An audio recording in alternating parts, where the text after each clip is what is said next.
큐티 가이드 방송 기도하고 시작하겠습니다. 주님, 오늘도 주님의 말씀으로 하루를 시작합니다. 큐티하는 시간 방해받지 않도록 지켜주시고 말씀 읽는 가운데 특별한 은혜가 있게 하여 주시옵소서. 감사드리며 예수님의 이름으로 기도드립니다. 아멘. 오늘 말씀은 사도행전 19장 8절로 20절 주의 말씀이 흥왕하여 라는 주제의 말씀입니다. 함께 읽어보겠습니다. 바울이 회당에 들어가 석 달 동안 담대히 하나님 나라에 관하여 강론하며 권면하되 어떤 사람들은 마음이 굳어 순종하지 않고 무리 앞에서 이 도를 비방하거늘 바울이 그들을 떠나 제자들을 따로 세우고 두란노 서원에서 날마다 강론하니라. 2해 동안 이같이 하니 아시아에 사는 자는 유대인이나 헬라인이나 다 주의 말씀을 듣더라. 하나님이 바울의 손으로 놀라운 능력을 행하게 하시니 심지어 사람들이 바울의 몸에서 손수건이나 앞치마를 가져다가 병든 사람에게 얹으면 그 병이 떠나고 악귀도 나가더라. 이에 돌아다니며 마술하는 어떤 유대인들이 시험삼아 악귀 들린 자들에게 주 예수의 이름을 불러 말하되 내가 바울이 전파하는 예수를 의지하여 너희에게 명하노라 하더라. 유대의 한 제사장 스게와의 7 아들도 이 일을 행하더니 악귀가 대답하여 이르되 내가 예수도 알고 바울도 알거니와 너희는 누구냐 하며 악귀 들린 사람이 그들에게 뛰어올라 눌러 이기니 그들이 상하여 벗은 몸으로 그 집에서 도망하는지라. 에베소에 사는 유대인과 헬라인들이 다 이 일을 알고 두려워하며 주 예수의 이름을 높이고 믿은 사람들이 많이 와서 자복하여 행한 일을 알리며 또 마술을 행하던 많은 사람이 그 책을 모아 가지고 와서 모든 사람 앞에서 불사르니 그 책값을 계산한 즉 은 5만이나 되더라. 이와 같이 주의 말씀이 힘이 있어 흥왕하여 세력을 얻으니라. 아멘. 네, 오늘 말씀은 바울의 3차 전도 여행 중 에베소에서 있었던 이야기입니다. 바울이 에베소에 있던 제자들에게 성령 세례를 주고 그 이후의 이야기이죠. 이번에도 역시 세 단락으로 말씀을 나누어 자세히 살펴보도록 하겠습니다. 바울은 2차 전도 여행 때 이미 에베소의 이 회당을 방문해서 말씀을 전했었습니다. 그리고 하나님의 뜻이면 너희에게 다시 돌아오겠다라고 18장에서 약속을 했었죠. 그 약속은 하나님의 인도하심으로 지켜질 수 있었고 그래서 회당에 모인 사람들의 호의로 바울은 3달 동안 하나님 나라에 관하여 담대히 강론하고 권면했습니다. 그러나 어떤 사람들은 이 도를 비방했다고 하는데요. 그들의 마음이 굳어져서 그렇게 하나님의 말씀을 비방했다고 합니다. 이 마음이 굳어졌다라는 말의 의미는 그들이 스스로 마음 문을 닫아 마음을 완악하게 했다라는 뜻입니다. 이에 바울은 더 이상 이 회당에서 복음을 증거할 수 없다라고 판단했고 두란노 서원으로 옮겨가죠. 이때 바울은 에베소에서 얻은 제자들을 함께 데리고 나와서 그들을 따로 세웠다고 합니다. 이것은 복음을 거부하는 완악한 자들로부터 그리스도인들을 따로 구분해서 교회를 형성하게 했다는 것이죠. 바울은 열심히 하나님 나라에 대해서 가르쳤고 덕분에 에베소 교회를 중심으로 주변 아시아의 많은 도시들의 교회가 세워지게 되었습니다. 그러자 하나님께서 바울의 손으로 놀라운 능력을 행하기 시작하시는데 심지어 사람들이 바울의 몸에서 손수건이나 앞치마를 가져다가 병든 사람에게 얹으면 그 병이 떠나고 악귀도 나가는 일이 생겼습니다. 이것에 대해서 어떤 학자는 이 기적은 하나님께서 일으키시는 일이라는 걸 잊지 않아야 한다고 주의해야 한다고 말합니다. 미신과 주술이 범람했던 이 에베소라는 도시에서 바울의 선교 사역에는 이러한 특별한 기적이 필요했을 거라고 하는 거죠. 이 단락의 말씀 이야기를 통해 우리는 계속해서 바울이 하나님께 대한 확신을 가지고 하나님 나라에 대해 담대히 전하는 모습을 보게 됩니다. 바울은 처음에는 반대자였으나 예수님께서 친히 그를 찾아와 주심으로 누구보다 주께 헌신하는 사람으로 바뀌게 되죠. 그에게 주신 그 구원의 확신과 그 은혜 때문에 바울은 자기 자신을 주께 온전히 드리기로 결정합니다.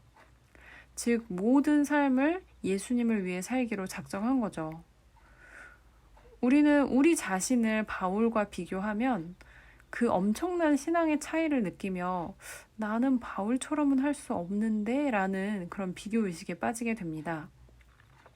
하지만 바울을 생각하며 바울의 모습을 보며 우리가 묵상해야 하는 바른 길은 바울에게 역사하신 하나님께서 오늘 나에게도 역사하고 계시고 바울을 만들어 가신 것처럼 나를 성장시키고 계시고 또 바울이 가졌고 기대한 그 구원의 확신이 나에게도 있어서 나를 보내신 이 삶의 자리에서 나는 하나님 나라를 향해서 산다라는 바른 신앙의 내용을 우리 마음에서 정리해서 바르게 수납하는 연습을 하는 것입니다.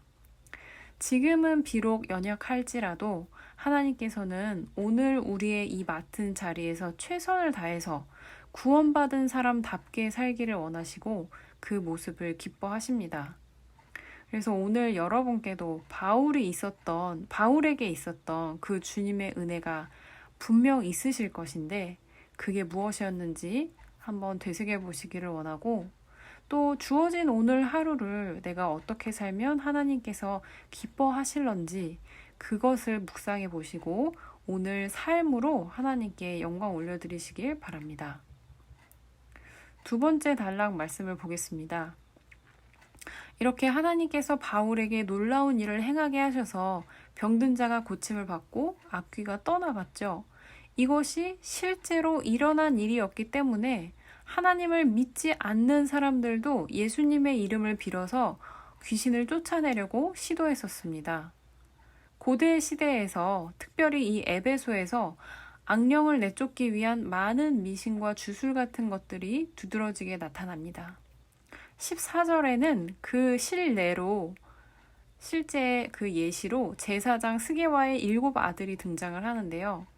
제사장이라고 하는 사람이 마술을 하며 귀신을 쫓는 일을 하고 있다는 것은 우리에게 여러 가지를 말해줍니다. 하지만 오늘 우리가 중점적으로 봐야 될 것은 그게 아니고요. 스게와의 7 아들들은 바울이 전파하는 예수를 의지하여 귀신을 쫓아내려고 했는데 오히려 악귀에게 봉변을 당하고 도망을 치게 됩니다. 우리가 여기서 주목해야 할 것은 첫째, 악귀들은 예수님의 이름에 꼼짝하지 못한다.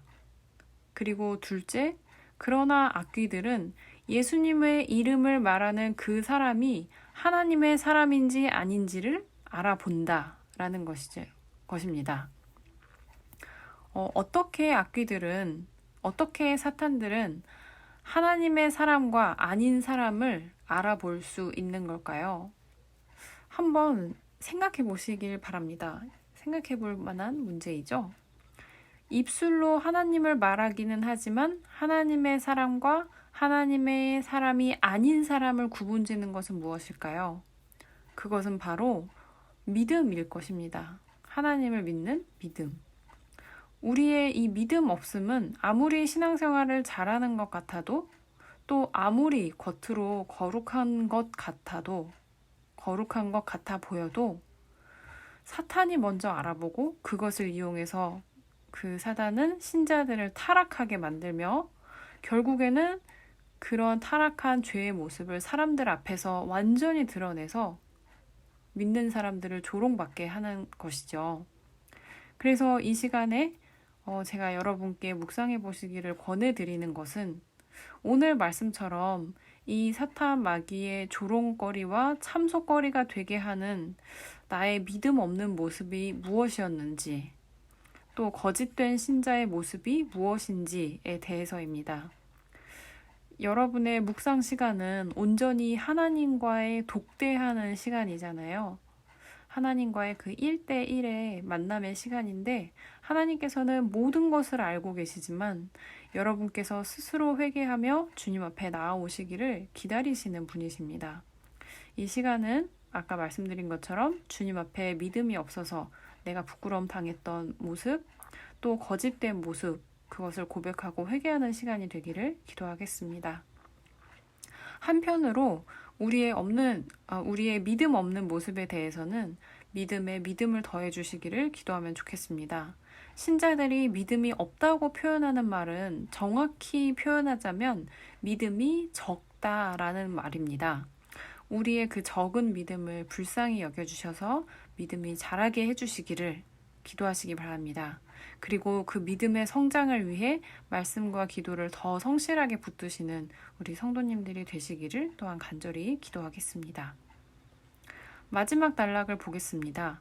스게와의 7 아들의 그 이야기를 에베소에 사는 유대인과 헬라인들이 다 들었습니다. 믿지 않는 사람들은 예수님께서 진정 모든 귀신을 압도한다는 것을 인정하게 되었어요. 그리고 18절에 보시면 믿은 사람들이 많이 와서 자복하여 행한 일을 알렸다라고 하는 말씀이 있는데요. 이 말은 에베소의 신자들에게도 이 사건이 적지 않은 충격이었다는 걸 알려줍니다. 바로 에베소의 그리스도인들이 지금까지 경험해보지 못한 예수님의 이름이 지닌 그 능력을 경험했던 사건이고요. 그렇게 사람이 하나님의 능력을 경험했을 때 그들은 하나님을 두려워하게 되었어요. 그래서 자기들이 은밀하게 행하던 죄에 대해 고백하고 회개하기 시작했다는 것이 바로 이 말씀입니다.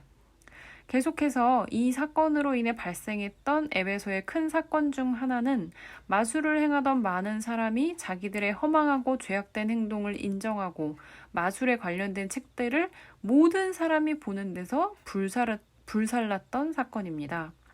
책의 양이 얼마나 많았는지 그 값을 계산하면 은 5만이었다고 하는데요.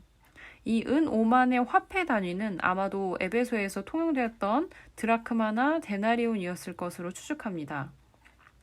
한 데나리온이 당시 일용 노동자의 하루 품삯이었다고 하니 은 5만에 해당하는 책이 어느 정도였는지 상상해 보실 수 있으실 것입니다.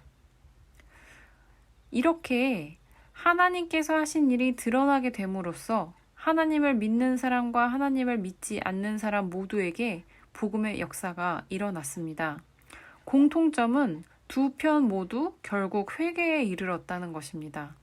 신자들은 자기가 깨닫지 못하고 있던 죄를 죄라고 깨닫고 회개에 나아와 믿음이 성장하고 체험하는 신앙에 나아가게 되었고, 비신자들은 지금까지 하나님을 모르고 살며 하나님 없이 살던 삶이 얼마나 헛되고 허망한 방식이었는가를 깨달았습니다.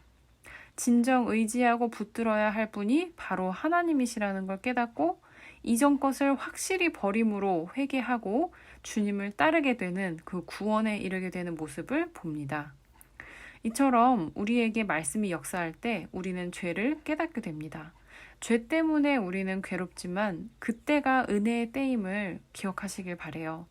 죄를 버리고 회개하여서 하나님께서 기뻐하시는 것을 붙드시길 바랍니다. 믿음이 성장하고 그 거룩, 성도의 거룩이라는 것에 한 걸음 나아가게 하시는 우리 아버지 하나님의 선하신 그 인도하심을 꽉 붙드시는 여러분이 되시길 바래요. 오늘 혹은 최근에 여러분의 죄를 깨닫게 하셨던 이러한 일들이 있으신지, 혹시 그것을 외면하지 않고 끝까지 책임있게 회개하는 데에까지 그 믿음의 한 걸음 내디디셨는지 또 묵상하며 또 결단하며 또 하나님께 정말 하나님께서 기뻐하실 만한 마음을 드리는 여러분이 되시기를 기도하겠습니다. 네, 오늘 큐티 가이드는 여기까지고요. 이어지는 여러분의 묵상을 위해서 기도해 드리겠습니다. 주님, 오늘도 바울의 전도 이야기를 통해서 예수 그리스도의 이름의 능력, 그리고 복음의 능력, 그리고 하나님의 생동감 있는 사역에 대한 말씀을 읽고 묵상하게 해주심에 너무나 감사드립니다. 이 말씀을 통해 정체된 것 같은 우리의 성도님들의 신앙이 힘을 얻게 하여 주시고, 특별히 오늘 말씀을 통해 우리의 믿음에 진보가 있게 하여 주셔서 회개하는 신앙인, 그리고 진실된 믿음을 가진 거룩한 성도 되시도록 우리 성도님들 인도해 주시기를 기도합니다. 말씀으로 힘을 얻어 또 오늘 하루를 열게 해주심에 감사드리며 예수님의 이름으로 기도드립니다. 아멘.